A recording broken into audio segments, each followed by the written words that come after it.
Everyone, स्वागत है आप सबका हिंदी विद हिमानी चैनल में। इस वीडियो में हम कवर करेंगे वर्ण, वर्णमाला, स्वर और व्यंजन, स्वर के प्रकार। तो चलिए एक एक करके शुरू करते हैं। सबसे पहले हम जानेंगे वर्ण, यानी इंग्लिश में जिसे कहते हैं लेटर। इस पिक्चर को देखकर आपके मन में जो नाम याद आ रहा है, यानी कि जो कुछ भी याद आ रहा है, उसे बोलिए, उच्चारण कीजिए और उन्हें रुक रुक कर बोलने की कोशिश कीजिए। जैसे पर्वत, प अ र व अ त अ। इसी तरह घोड़ा, पुष्प। यहाँ जो ध्वनियाँ मीन्स साउंड बन रहा है, इन छोटी छोटी ध्वनियों को वर्ण कहते हैं। वर्ण भाषा की सबसे छोटी इकाई है। वर्ण के और खंड नहीं किए जा सकते। वह ध्वनि चिन्ह जिनके और खंड नहीं किए जा सकते वर्ण कहलाते हैं। नेक्स्ट है वर्णमाला यानी अल्फ़ाबेट।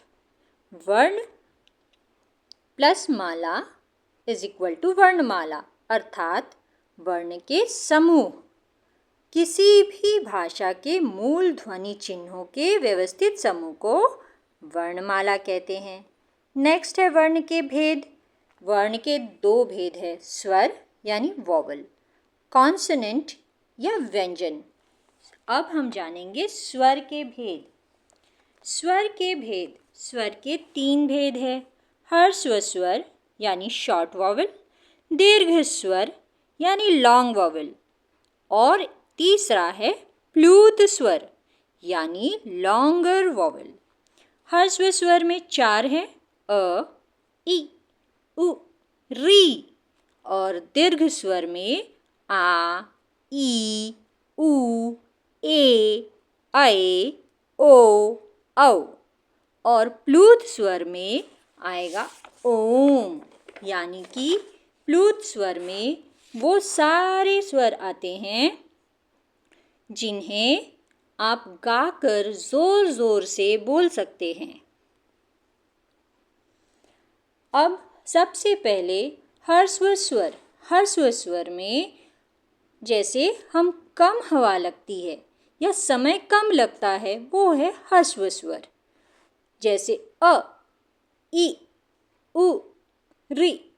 दीर्घ स्वर जहाँ हवा ज़्यादा लगती है और समय भी दोगुना लगता है, जैसे कि आ, ई, ऊ, ए, ऐ, ओ, औ। और जैसा कि मैंने आपको प्लूत स्वर पहले ही बता दिया है, जहाँ ज़ोर ज़ोर से रोने पुकारने के समय जो शब्द हम बोलते हैं और उसमें जो टाइम लगता है वो, जैसे आ, ओ। और आगे हम जानेंगे स्वर की मात्राएं। स्वर की मात्राओं के बारे में यहाँ हमने एक चार्ट बनाया है, आप इन्हें बहुत अच्छे से देख लीजिए। अ एक उदासीन स्वर है जिसमें कोई मात्रा नहीं है।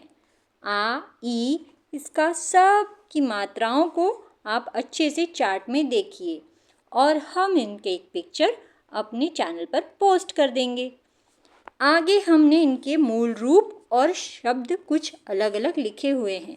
आई होप आपको ये वीडियो अच्छा लगा होगा। Thank you.